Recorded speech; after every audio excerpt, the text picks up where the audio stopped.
Ordre est donc donné aux policiers, aux gendarmes, aux militaires de toutes les armes de se poser par tous les moyens, partout sur l'étendue du territoire national, aux semeurs de troubles. N'en suffisent. Les forces de l'ordre les interprètent comme si carte blanche leur était donnée. Tous ceux dont le nom est à consonance nordique deviennent une cible potentielle, qu'ils aient ou non une activité politique. Vous avez pour ennemi, je n'ai pas dit pour adversaire, j'ai dit pour ennemi, tous ceux qui sont contre la République. Ces consignes de fermeté extrême, données sans ambiguïté à des troupes qui n'interviennent pas dans une zone de guerre, prouvent que les ennemis dont parle Laurent Gbagbo, ce sont bien ses opposants. Vous n'êtes pas des juges.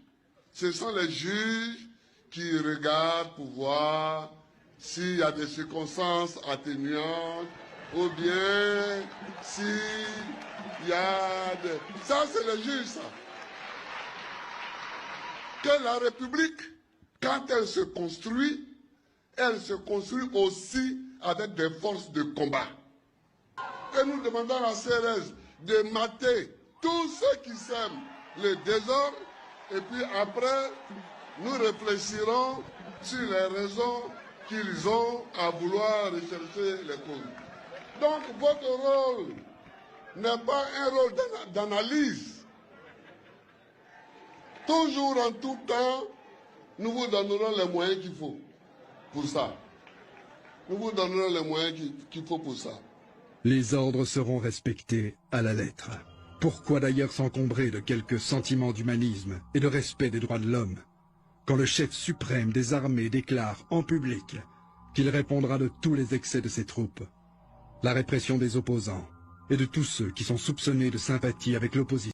Notre priorité, c'est de pleurer nos militants qui sont décédés et de procéder à leur enterrement. Nous avons expliqué au président Laurent Gbagbo que dans l'immédiat, nous sommes préoccupés et je l'ai dit, notre priorité, c'est de pleurer nos morts, c'est d'enterrer donc nos militants qui sont décédés. Au mois de janvier, la presse internationale s'est fait l'écho des cas de viol survenus ici. Hein. Il y en a eu certains. Tous ces cas de viol ont été totalement banalisés. Est-ce que ce n'est pas assez regrettable de banaliser aussi des actes aussi répréhensibles que le viol, surtout le viol des femmes? C'est vrai, c'est vrai. Mais il faut dire que ces cas de viol se sont produits dans un contexte politique assez spécifique. Et voilà. Mais oui, mais est-ce qu'on doit tenir compte de l'appartenance politique d'une violée? Ce n'est pas ça le problème. Le problème, ce n'est pas l'appartenance politique de la violée.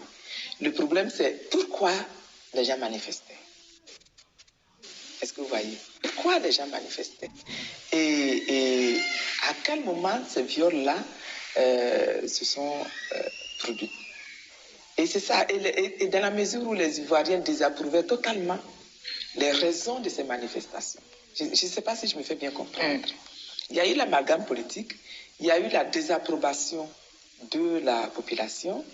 Cela fait qu'aujourd'hui, les enquêtes se déroulent, mais que, bon, les gens se disent un peu, c'est peut-être un peu eux-mêmes qui ont cherché cela. C'est peut-être un peu eux-mêmes qui ont cherché cela.